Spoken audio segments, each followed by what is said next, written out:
attention to the chat about if you're concerned about gun violence at the University of the Incarnate Word, the 23rd to the 27th, we have an installation.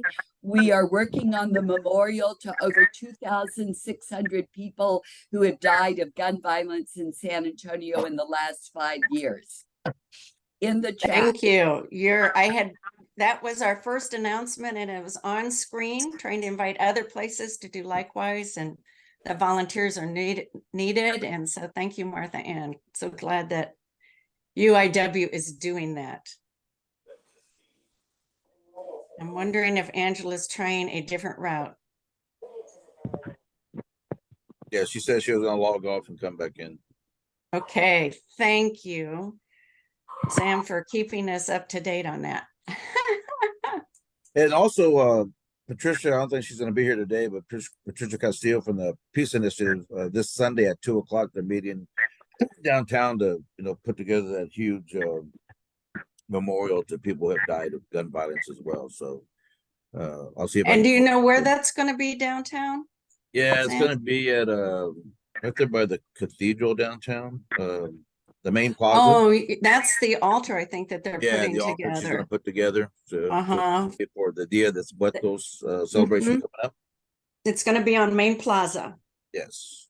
So, and it'll be there through at least November 2nd. Yes. Or depending on how well it holds up, that kind of thing too.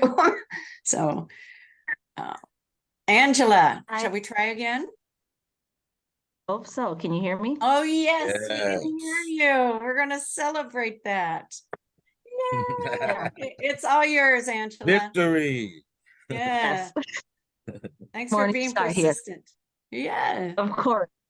So I'm on my cell phone. If it seems a little small, I am just on my cell phone. So it's not small. Okay.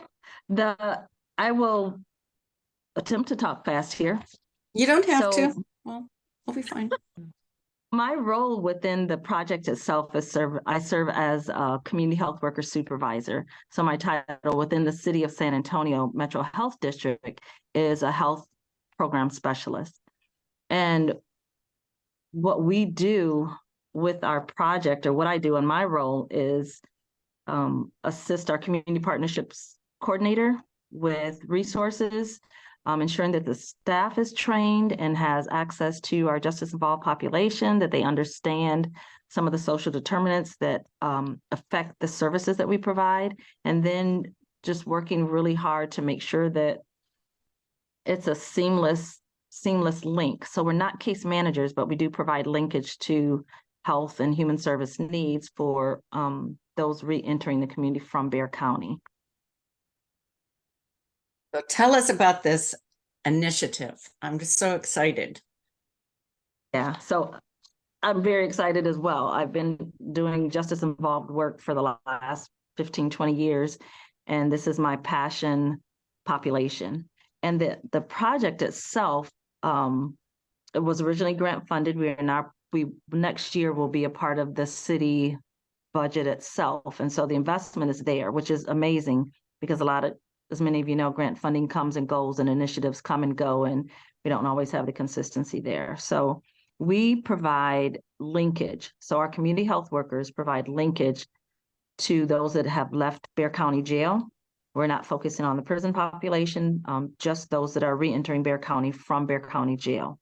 And we provide resources for the high priority health needs. So if there is an inmate that has diabetes or cancer or is suffering from mental health diagnosed or undiagnosed issues, then our community health workers will receive a referral either from the chaplain, from the nurse, from the reentry technicians within the facility, or they can self-refer. And with that referral, we then attempt to make contact with them while they're still incarcerated. And that's to build rapport, to let them know about the program, to give them hope before they get home so that they have something to look forward to. In the midst of making that link and making that connection, we do it either face-to-face, meaning we go directly to the jail, go to their unit, to their pod. We went into ADSEG last week for a young lady that requested services, and in between requesting services and actually getting services, she got into a fight at the jail and was segregated from a general population. So we went directly to that pod and just let her know, hey, we got your referral and we're looking forward to you, getting out of ADSEG or administrative segregation, and then, coming back out into the community for services. And she was very thankful that we, took the extra step to come and meet her, because we went to her pod and she wasn't there. Like, hey, where's she at? So we're a little persistent there because we want people to know that we care. And it's not just about caring, but the consistency. And with this population, when you provide services, you need to be honest and forthcoming about what you can and cannot do, because they've been given, false hope in the past, or people have made commitments or promises or said things that didn't happen, and word of mouth spreads fast. So within, a short amount of time, the offering for services and introduction of the project itself spread like wildfire in the South Tower, which is one of the holding units. And so being able to make that connection for employment, housing, family support, spiritual support, getting their legal documents and forms. Many of you know they need birth certificates, ID, and Social Security cards just to level the playing field of being able to get an apartment or being able to actually start work, applying for Social Security, disability. So all of those things are important to the clients. And we always say, if it's important to them, then it's important to us. So we are very client-centered. And we have to meet clients exactly where they're at. So with that, we also connect them to education and training, medical and healthcare, and then of course, mental health, which is always a concern with our group. So one, I hope that others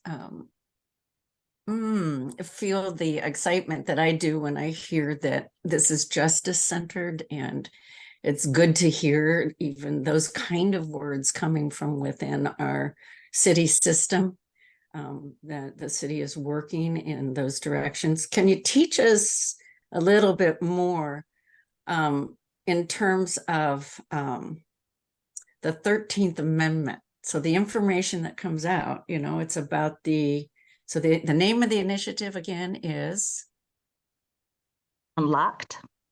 Unlocked. So we're So teach us unlocking about resources. the 13th. Yeah. So because I've been doing this work for a while, you run into barriers or challenges that you are unaware of. So when I was doing case management, I didn't understand bond or posting bond. I didn't understand why I would go in to do life skill classes and people that had, and I'm not minimizing anyone's charge.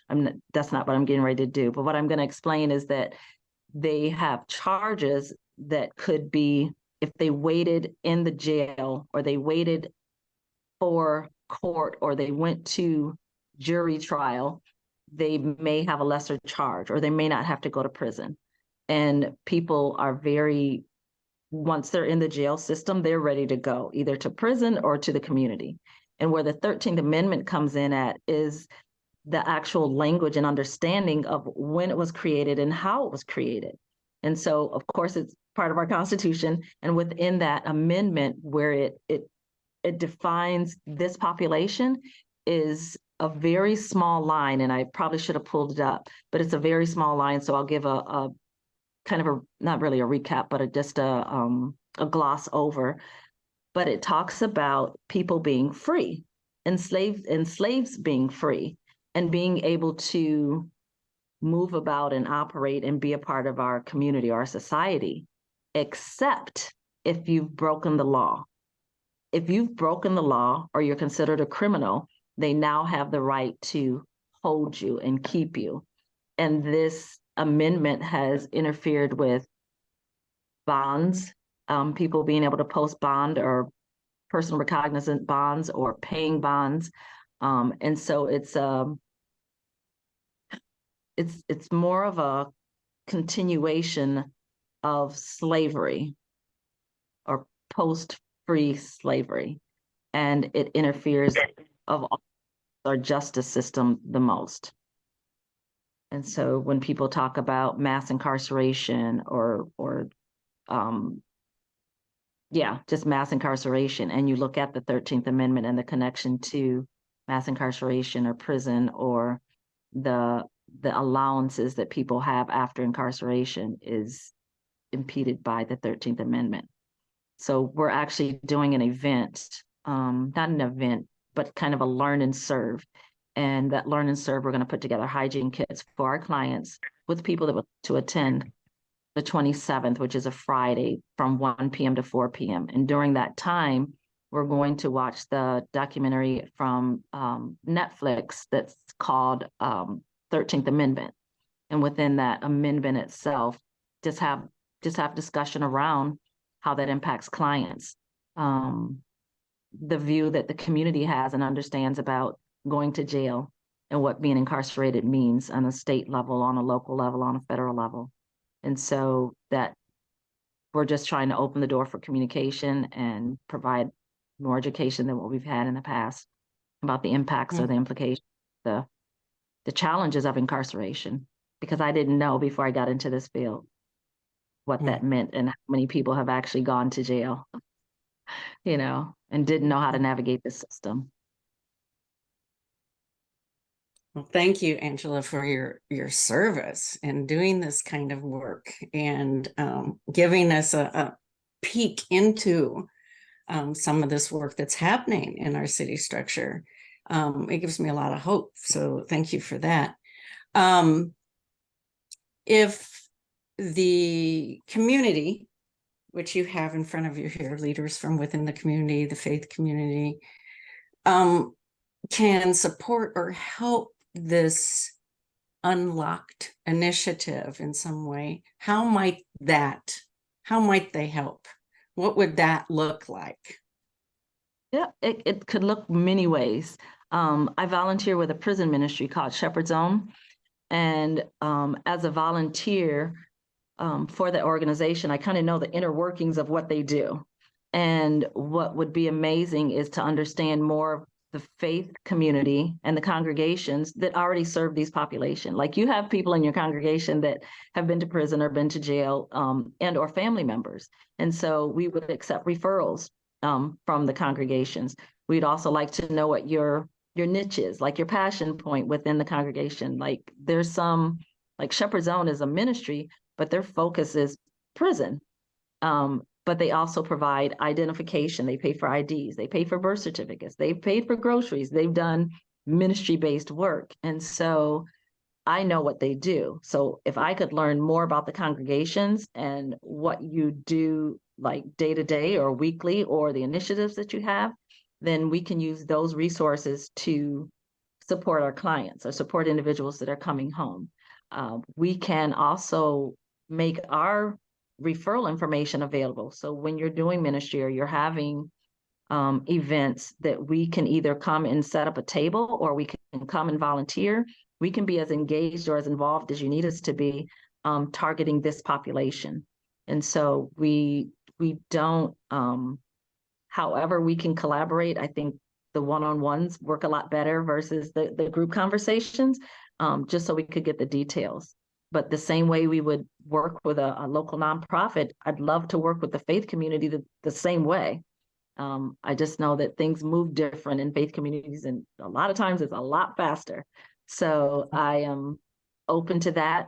We have 3 community health workers. We're fully staffed, and then myself.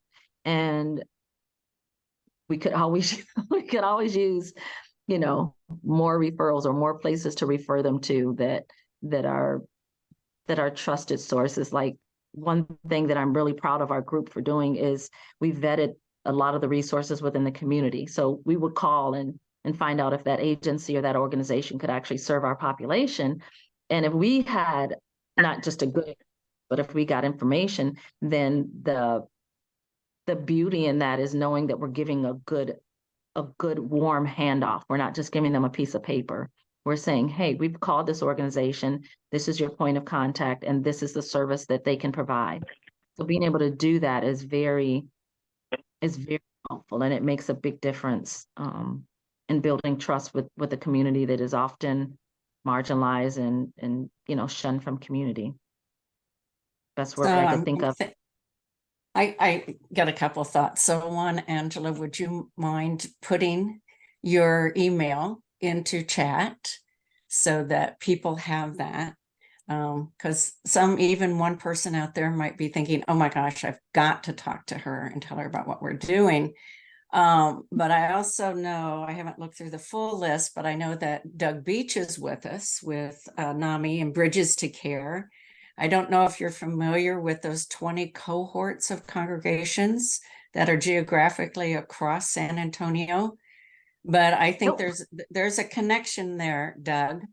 And so you might want to speak up, Doug, or you two connect or something in that way.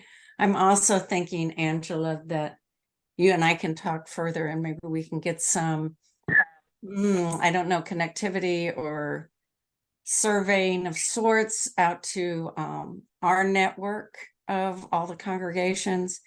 We'd have to think through that, how we'd want to do that.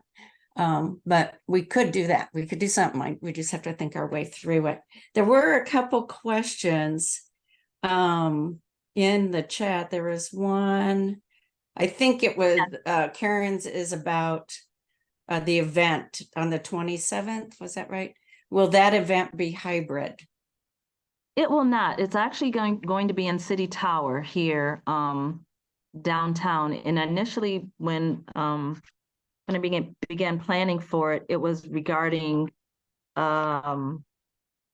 was kind of internal because the city's really big.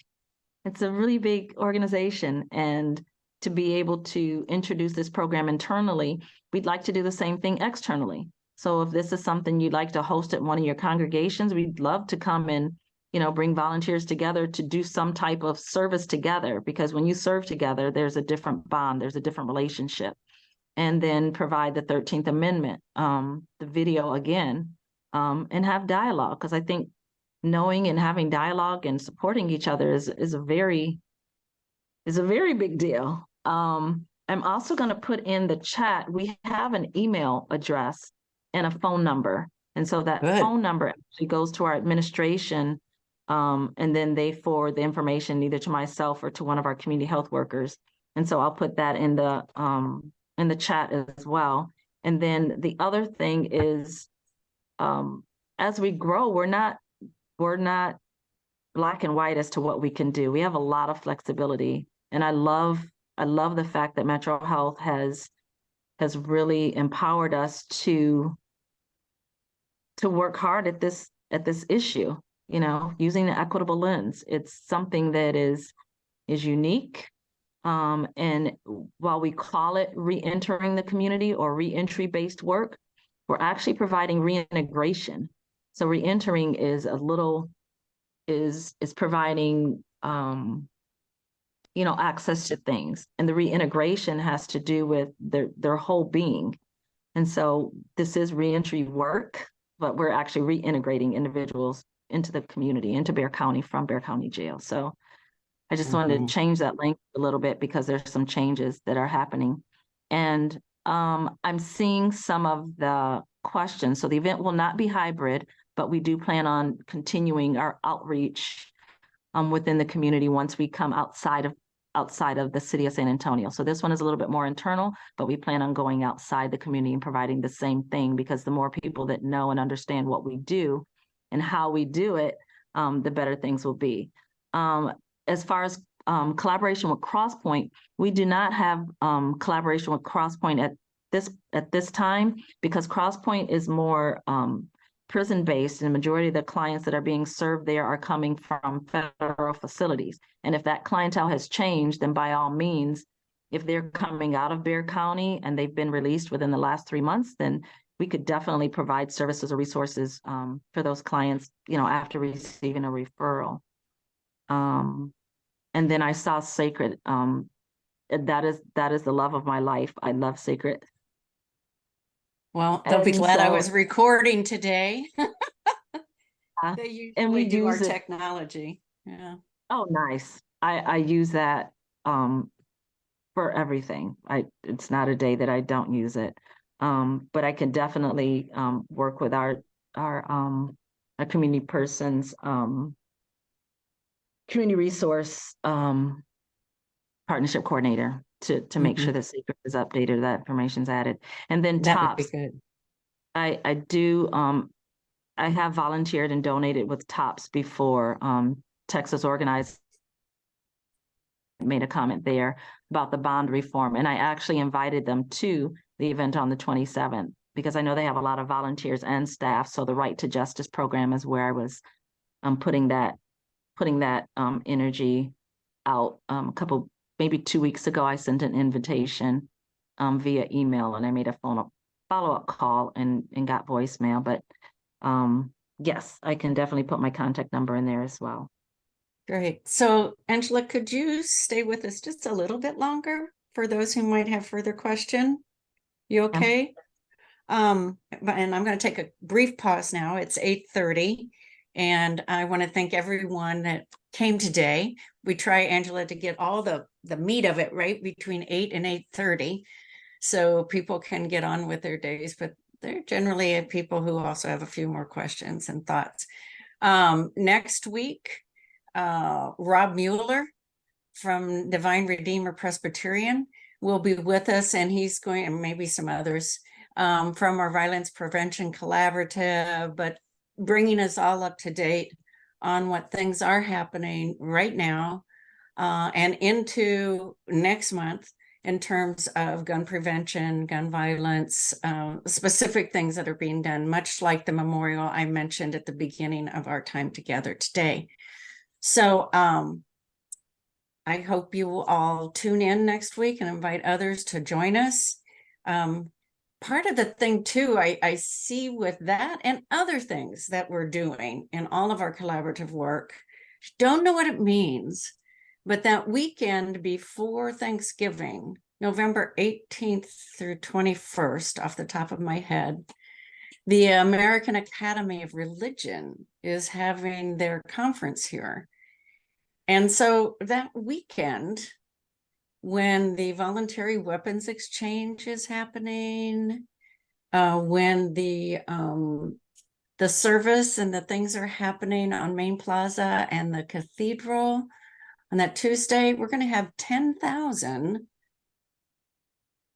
theologians and religious leaders here in San Antonio from across the country.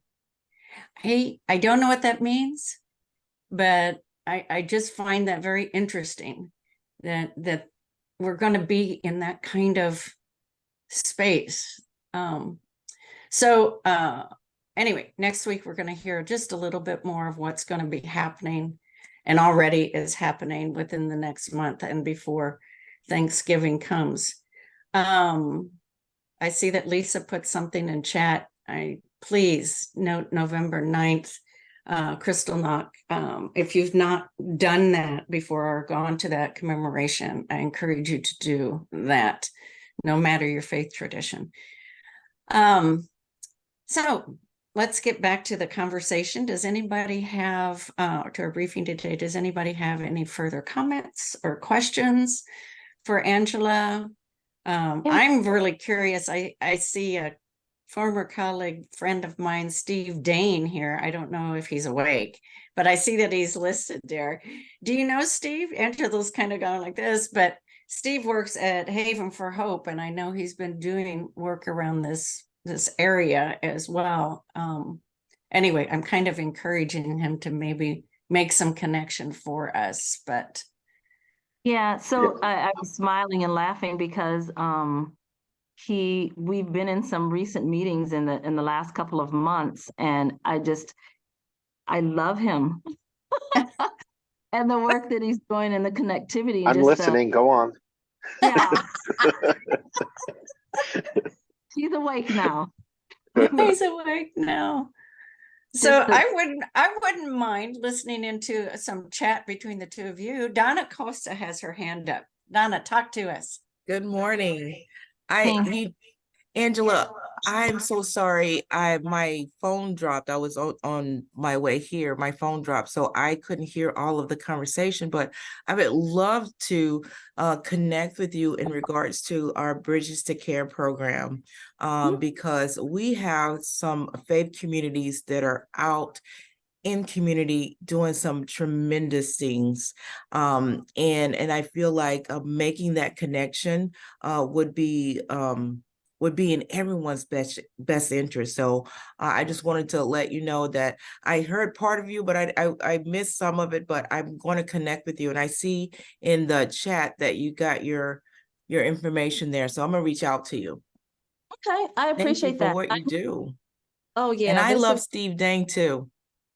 I do too. What is this? Is this the Steve Dang Club? Oh, this is awesome. I'm glad I'm here. But recently, when Angela and I started working together, I was happy that she had already done even, more in-depth work in this area of trying to make sure that individuals who are being released from the jail have that solid footing, and especially that Medicaid, if they qualify, or that they get their Medicaid reinstated, so that as soon as they come out, they can be supported with, additional counseling. I know that the program provides, additional support with the Bear County Reentry Center, but there's just all kinds of reasons for, physical health, mental health, that if people qualify for Medicaid, from that population, that they should be able to access that. And sometimes it's those challenges and disabilities are very deep-seated trauma. And, Angela really combining the skills that she has, with the counseling and the social work, but really combining that with the knowledge of leading to how some are going to transition to the community, get health care, get insurance. She's done that in her previous work. So it was very easy for her to, immediately start, really focusing on this as another piece of what she's doing. And so I'm happy to work with her. And it's been moving along, Angela, so I'll update you offline about where we are. So, and Donna, always great to work with you. And looking forward to more discussion. Donna and I had a discussion about workforce and the faith community, and we're going to continue that. So I appreciate you guys a lot. All these former Haven Knights and not so former. One of us who's stuck in there. Go Dane, go. Other thoughts, questions, comments from our gallery. So I'm going to go to the gallery view. So it's good to have you all with us. So I hope to see you next week. I can't encourage you enough and how important it is. I was telling Paul, he was the earliest comer today, that I was in a meeting yesterday about Compassionate San Antonio and Compassionate USA and what's been happening and the movement. And people were saying there's just so much going on, like I can't keep up with it, it's too much. And I was like, yeah. But if you remember correctly, the reason we are doing what we're doing is to shift the entire culture, which means that everything eventually that's going on would be compassion. So all these, like, so many things that are happening is because that's what we've been working on. And so hopefully you can relate, but in one sense, it's a lot like transition during birthing. And it's hard. And, you're kind of in a moment of thinking, I'm going to be, so this is from somebody who knows, but I'm going to be pregnant for the rest of my life, even though my mind tells me, this is about over. It's like, it's too much.